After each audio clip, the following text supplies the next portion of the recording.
que se encuentra en el Evangelio según San Mateo, capítulo 15, verso 21 en adelante hasta el 28. Os voy a pedir que me acompañéis a hacer la lectura.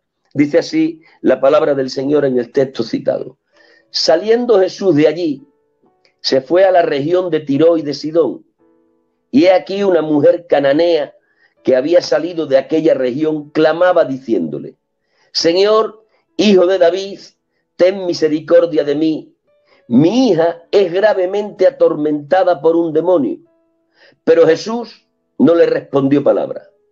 Entonces, acercándose sus discípulos, le rogaron diciendo: despídela, pues da voces tras nosotros. Él respondiendo dijo: no soy enviado sino a las ovejas perdidas de la casa de Israel. Entonces ella vino y se postró ante él diciendo: Señor, socórreme. Respondiendo él dijo: no está bien tomar el pan de los hijos y echarlo a los perrillos. Y ella dijo: sí, Señor, pero aun los perrillos comen de las migajas que caen de la mesa de sus amos. Entonces respondiendo Jesús dijo: oh mujer, grande es tu fe, hágase contigo como quieres. Y su hija fue sanada desde aquella hora. Mirad en el texto que hemos leído que aparecen dos personajes como actores principales, Jesús y una mujer que aparece definida como la cananea, y también un grupo de actores secundarios, que son los discípulos íntimos del Señor, los 12 del Cordero.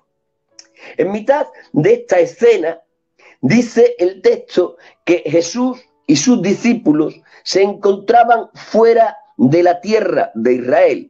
Se encontraban concretamente en la región de Tiro y de Sidón, que pertenecía al país de Fenicia. Si tuviésemos que intentar responder a la pregunta de por qué Jesús no se encuentra en la tierra de Israel, por qué ha traspasado las fronteras nacionales de su país, podríamos decir, como hipótesis, que probablemente se encontrase fuera de la tierra de Israel porque estaba sencillamente abriendo un paréntesis de descanso en su ajetreado ministerio. Ya sabéis vosotros que el ministerio del Señor fue sumamente ajetreado, increíblemente intenso, y que en vez en cuando él tenía la necesidad de abrir un paréntesis de descanso ante tanta intensidad en aquel ministerio. Creo no equivocarme si digo que él se encontraba en uno de esos periodos de descanso. Pero estando ahí, fuera de la tierra de Israel, hay una mujer que en el texto aparece definida como la cananea, que ha visto a Jesús, ha observado a los apóstoles y les ha reconocido, lo que nos hace entender que la fama de Jesús a estas alturas había traspasado las fronteras nacionales. Y no solo le ha reconocido como el famoso rabino de Galilea, sino que además le ha reconocido como aquel que es la solución para el terrible problema que ella tenía. Esta mujer tenía en su casa un gravísimo problema. Una hija propia suya de sus entrañas estaba gravemente atormentada por un demonio. No es que estuviese poseída, sencillamente, es que estaba gravemente poseída. Y cuando esta mujer ha visto en Jesús a la solución de su problema, cuando esta mujer ha visto en Jesús a aquel que puede liberar a su hija cautiva, ni corta ni perezosa se ha lanzado hacia donde está Jesús. Y lanzándose a donde está Jesús, se ha dirigido a él diciéndole: Hijo de David, ten misericordia de mí. Esta ha sido la expresión que ha usado esta mujer para dirigirse al Señor. Señor, Hijo de David, ten misericordia de mí. Es digno de analizar la expresión que esta mujer ha usado para dirigirse al Señor. En primer lugar, le ha dicho Hijo de David. Y en segundo lugar, le ha dicho ten misericordia de mí. Cuando ella ha usado la primera expresión para dirigirse a Jesús, cuando ella se ha dirigido a Jesús diciéndole Hijo de David, estaba haciendo uso de una expresión netamente judía. Esa expresión encajaba en labios que fuesen de una persona que perteneciese al pueblo de Israel. ¿Por qué? Sencillamente porque la expresión hijo de David, aplicada a un israelita desde la boca de otro israelita, era lo mismo que estar diciéndole a ese al que te dirigías: te reconozco como el Mesías largamente esperado. Y te reconozco como el Mesías largamente esperado porque yo soy parte del pueblo que está esperando al Mesías. Es decir, la expresión hijo de David tan solo tenía sentido en la boca de un israelita, porque solo ellos podían hablar del Mesías anhelado. Ahora bien, esta mujer ha hecho la expresión hijo de David dirigiéndose a Jesús, y el texto nos desvela que ella era cananea. Es decir, está haciendo de una expresión que no realmente encajaba en sus labios. Si nos preguntásemos por qué esta mujer, siendo cananea, hace uso de una expresión netamente judía, tendríamos que responder que muy posiblemente lo hiciese para empatizar con Jesús. Porque era una manera de decirle: mira, Jesús, yo te reconozco a ti como el Mesías, pero a la misma vez te estoy diciendo, haciendo uso de esta expresión, que yo soy judía como tú. Es decir, que tenemos un vínculo que nos une. Al fin y a la postre, los dos descendemos de Abraham por la línea de Isaac y de Jacob. Dicho de otra manera, somos parientes, aunque seamos parientes lejanos. Estaba intentando empatizar con él, haciendo uso de esta expresión tan netamente judía. Pero no solo ha intentado empatizar con él haciendo uso de la expresión hijo de David, sino que después de esto ha intentado compartirle la pena que a ella le está carcomiendo. Ten misericordia de mí, tengo una hija gravemente atormentada por un demonio. Le está compartiendo el problema que le causa una tristeza profunda en su corazón.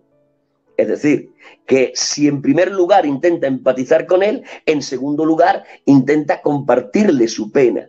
Quiere alcanzar a Jesús por la empatía y por la pena. Señor, hijo de David, ten misericordia de mí, mi hija es gravemente atormentada por un demonio. ¿Qué podríamos esperar todos nosotros que hiciese Jesús ante una mujer que se dirige a él de esta manera? Lo que podríamos esperar todos nosotros es que Jesús atendiese a esta mujer que ha intentado empatizar con él y que le ha compartido la pena que tenía en su casa. Pero sin embargo Jesús nos sorprende porque no reacciona como todos esperábamos. El texto dice que el Señor se marchó de ella prácticamente sin prestarle atención. El texto dice claramente que el Señor ha seguido su camino sin responderle palabra. Y esto puede sorprendernos a nosotros, porque Jesús está reaccionando como no esperamos. Yo quisiera que tú visualizases la escena. Llega esta mujer desesperada, reconoce en Jesús a la solución de su problema, se dirige a él con mentiras, es verdad, pero intentando empatizar. Señor, hijo de David, somos parientes, no es verdad, pero está intentando empatizar. Después de esto, le comparte su pena. Tengo a la niña en la casa, está gravemente atormentada por un demonio. Mira, a ver, haz algo. Lo que nosotros podríamos esperar siempre sería que Jesús la atendiese y le solventase el problema que tenía. Pero nos sorprende el Señor. Nos sorprende porque dice que no le respondió palabra. Es decir, yo cuando visualizo esta escena veo a la mujer correr hacia el Señor, gritarle, haciendo empatía con él y pidiéndole misericordia por el problema que tiene, y después de esto veo al Señor como haciendo oídos sordos, girando sobre sus propios talones y siguiendo su camino. Así es como yo lo visualizo. Pero me sorprende, ahora ya no Jesús, ahora la que me sorprende es la cananea, porque a pesar de la indiferencia mostrada por Jesús, ella no se ha dado por vencida. Ella no ha tirado el carro por el pedregal ante la primera negativa del maestro con su silencio, sino que el texto nos enseña que ella ha seguido tras del Señor.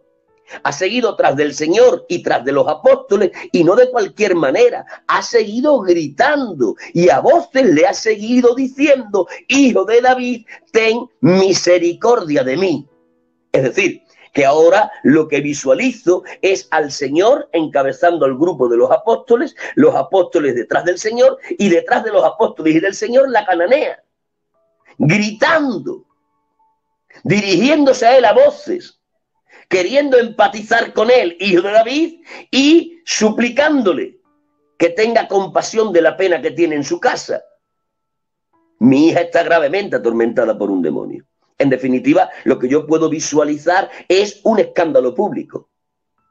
Y es de tal tamaño el escándalo público que el texto dice que los actores secundarios tuvieron que entrar en la escena.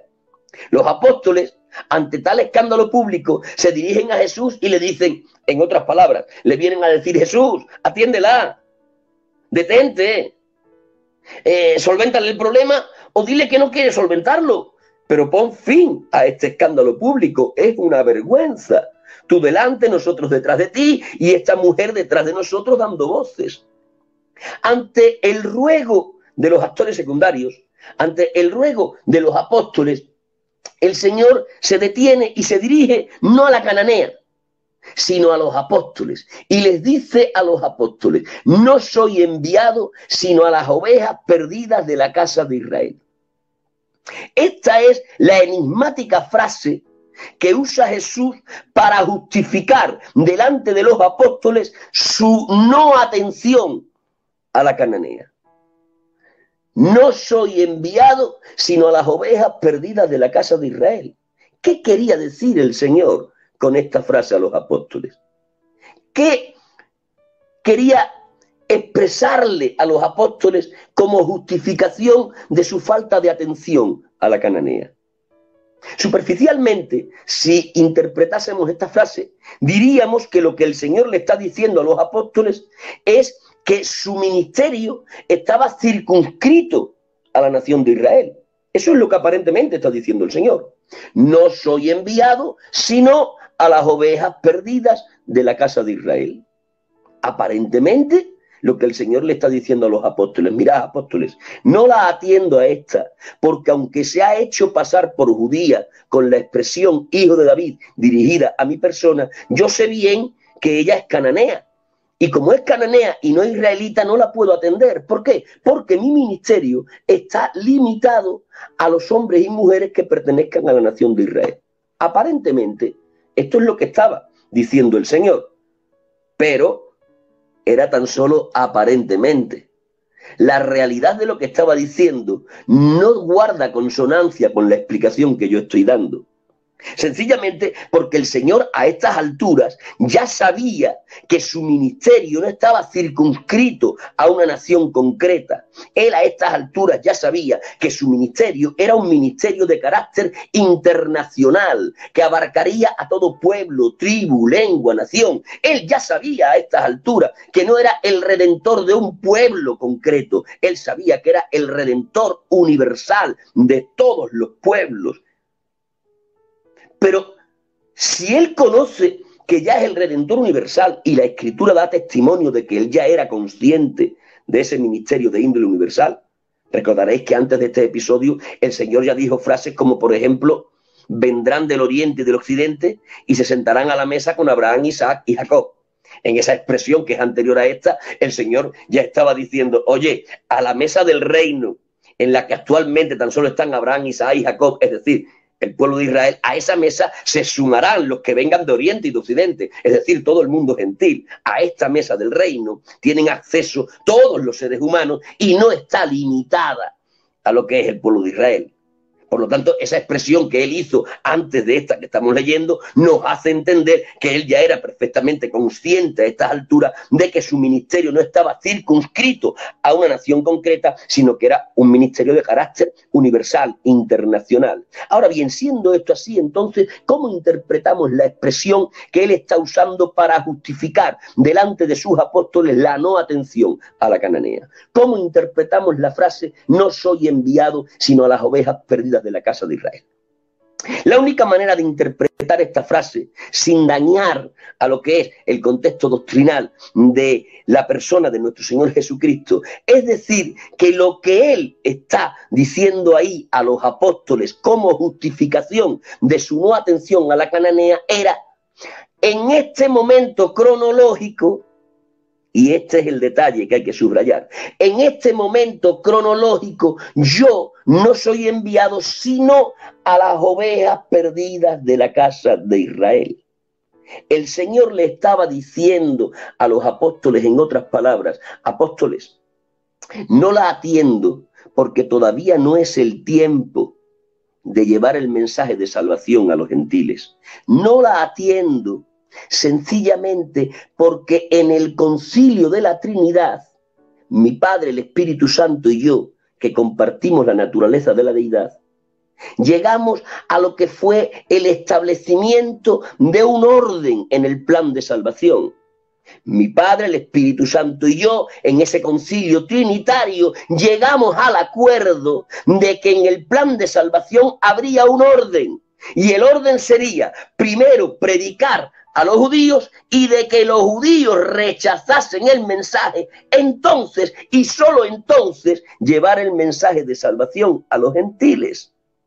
Y ese orden establecido en el plan de salvación, yo lo respeto escrupulosamente.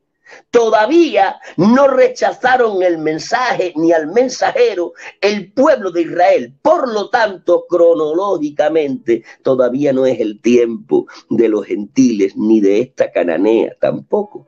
Y yo le diría el Señor a los apóstoles: no voy a romper el orden establecido en el concilio de la Trinidad porque ésta quiera empatizar conmigo con mentiras, ni porque me quiera compartir su pena. Ni la empatía ni la pena tienen poder suficiente para que yo rompa el orden establecido en el plan de salvación. Cuando el Señor le está dando esta explicación a los apóstoles, el texto nos muestra que la cananea irrumpe otra vez en la escena. Es una mujer tan desesperada que es capaz de irrumpir en una conversación ajena. Ella ya rompe todos los cánones de la educación. Nadie debe de entrar en una conversación ajena si no le dan permiso previamente. Pero ella está tan desesperada que, aunque es una conversación entre Jesús y los apóstoles, aunque es una conversación ajena, ella irrumpe sin permiso previo. Y no irrumpe de cualquier manera. En su desesperación dice el texto que se ha postrado, es decir, se ha puesto de rodillas delante del Señor. Y de rodillas y entre signos de admiración le ha dicho: Señor, socórreme. Es como que esta mujer le está diciendo: no entiendo lo que les estás explicando a esto, ni tengo interés en entenderlo. Lo único que sé es que tengo un problema que me carcome el alma. Socórreme, por favor. Y es entonces cuando el Señor la ve postrada de rodillas y clamando desesperadamente. Es entonces cuando el Señor, por primera vez en esta historia, se va a dirigir a la cananea. Y cuando el Señor se dirige por primera vez a la cananea en esta historia, se dirige diciéndole: no está bien tomar el pan de los hijos y echarlo a los perrillos. Esto es lo que el Señor le dice a la cananea por primera vez en esta historia. No está bien tomar el pan de los hijos y echarlo a los perrillos. ¿Qué le estaba diciendo el Señor a esta cananea de rodillas y desesperada? Lo que le estaba diciendo el Señor a esta cananea era lo mismo que le había dicho a los apóstoles, solo que con palabras distintas. Le estaba diciendo: cananea, no me has equivocado. Te has querido hacer pasar por judía sin serlo.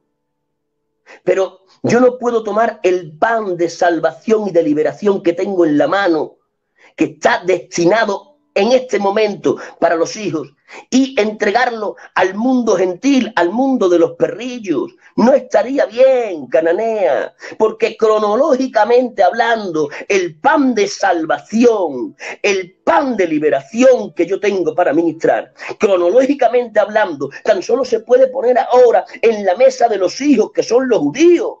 Y tú no eres judía, aunque te quieres hacer pasar por judía. Tú perteneces al mundo de los perrillos. Y el mundo de los perrillos todavía no tiene acceso al pan de liberación y de salvación que yo traigo. Cananea, te digo lo que antes le he dicho a los apóstoles. Hay un orden establecido en el plan de salvación, establecido en el concilio de la Trinidad, del que yo soy parte, y no voy a romper ese orden establecido, ni por la empatía ni por la pena que me has querido meter. Este pan de salvación, este pan de liberación que yo tengo en este momento cronológico tan solo se puede poner en la mesa de los hijos que son los judíos y no está destinado en este momento para los perrillos que son los gentiles. A mí me sorprende la respuesta de la cananea. Cuando la cananea ha recibido esta frase enigmática del Señor, le ha respondido diciendo: sí, Señor. Sí, Señor. La cananea le ha dicho: lo he entendido. Alguien puede pensar: ¿y cómo lo ha entendido la cananea si es una frase realmente enigmática que necesita una explicación? ¿Cómo ella, siendo cananea, sin pertenecer al pueblo de Israel, la ha entendido de primeras? Sencillamente porque el que le estaba diciendo esa frase enigmática era la palabra de Dios hecha carne. Lo que él está predicándole es la palabra de Dios, pero quien se la está predicando es la palabra de Dios encarnada. Es decir, esta cananea está recibiendo la palabra de Dios al cuadrado. Está recibiendo la palabra de Dios de la boca de la palabra de Dios encarnada. Y ya sabéis vosotros que la palabra de Dios tiene la facultad de generar fe. Dice la Biblia que la fe viene por el oír y el oír por la palabra de Dios. Pero no solo tiene la facultad de gestar fe, la palabra, sino también claridad. Cuando la fe viene por oír la palabra, junto con la fe viene la iluminación. Por lo tanto, esta mujer que ha recibido la palabra de Dios al cuadrado, ha recibido palabra de Dios predicada por la palabra de Dios encarnada, cuando esta mujer ha recibido esa palabra de Dios al cuadrado, no solo ha empezado a gestarse fe en su corazón, sino claridad en su mente. Por eso lo ha entendido perfectamente y le ha dicho: sí, Señor. Le estaba diciendo: lo entiendo perfectamente, Jesús. Ahora lo entiendo. Entiendo que yo pertenezco al mundo de los perrillos y que no pertenezco al mundo de los hijos. Y entiendo perfectamente que el pan de liberación y salvación que tú tienes no estaría bien repartirlo entre los hijos antes de ponerlo en la mesa de los hijos. No estaría bien repartir ese pan de salvación y de liberación con los perrillos antes de ponerlo en la mesa de los hijos. Lo entiendo, entiendo el orden que has establecido. Entiendo que hasta que los hijos no rechacen el mensaje de salvación, tú no lo puedes compartir con los perrillos de los que yo soy parte. Lo ha entendido. Ahora sí se ha sincerado. Ahora sí le ha dicho: no soy del pueblo de Israel, pertenezco al mundo de los perrillos. Pero si esto es interesante, muchísimo más interesante es lo que dice ella a continuación. Después de reconocer que ha entendido todo lo que Jesús le ha dicho y lo ha aceptado, después de eso, ella le lanza una palabra y le dice: pero aun los perrillos comen de las migajas que caen de la mesa de sus amos. Esta es la expresión de fe nacida de haber oído la palabra de Dios al cuadrado. Iluminó su mente para entender, pero además se convirtió en la matriz de la que nació la fe, y ahora ella verbaliza esa fe que le acaba de nacer. Y en otras palabras es como que le ha dicho: está bien, Jesús, lo que tú dices es verdad. El pan de los hijos no está bien darlo a los perrillos, pero mira, Jesús, yo he visto a perrillos que no sentándose en la mesa con sus amos, porque no son dignos, los amos los han dejado a los pies. ¿Para qué? Para que cuando caiga una migaja del manjar de los alimentos que hay en la mesa, el perrillo se pueda alimentar. No te pido que me sientes a la mesa porque no soy hija. Te suplico tan solo que me dejes a los pies de los hijos para que caiga una migaja del manjar que tú traes para ellos. Porque si cae una migaja y yo que soy una perrilla la puedo alcanzar, aunque sea una migaja, yo sé que será suficiente, porque soy consciente que un poco de lo tuyo, una migaja de lo tuyo, es capaz de solventar un mucho de lo mío. He ahí la fe. Sé que un poco de lo tuyo solventa un mucho de lo mío. Una migaja será suficiente para saciarme. Un poco de lo tuyo solventa el grave problema de posesión que tengo dentro de la casa. Y cuando el Señor recibe esta palabra de fe de la boca de la cananea, es entonces que el Señor dice: oh mujer, grande es tu fe. Se admira el Señor. De hecho, está escrito entre signos de admiración: oh mujer, grande es tu fe. Hágase contigo conforme quieres. Vemos al Señor sorprendido gratamente por la fe de ella y concediéndole lo que le pidió. Ahora bien, cuando yo veo al Señor concediéndole a la cananea lo que ésta le ha pedido, le tengo que preguntar a Jesús: Jesús, ¿por qué ahora le concedes lo que antes le negaste? Y seguramente si el Señor me pudiera responder, me diría: porque antes me lo pidió por los conductos equivocados. Antes me lo pidió por la empatía y por la pena. Y ahora me lo está pidiendo por la fe. Lo que no consigue la empatía ni la pena, la fe lo puede conseguir. Yo no rompería, me diría Jesús, el orden establecido en el plan de salvación ni por empatía ni por pena. Pero la fe tiene un poder tan inconmensurable, que de esto es de lo que estamos hablando, del poder de la fe. La fe tiene un poder tan inconmensurable que es capaz de romper aun el orden establecido por el consejo de la deidad en cuanto al plan de salvación. ¿Qué poder más inconmensurable no tiene la fe? Mira, yo en esta noche quisiera hacer hincapié en el poder ilimitado que tiene la fe. La fe verdadera, la fe de certeza, la fe de convicción, la fe que hace el futuro presente, la fe que hace visible lo invisible, tiene un poder ilimitado. Por ilustrar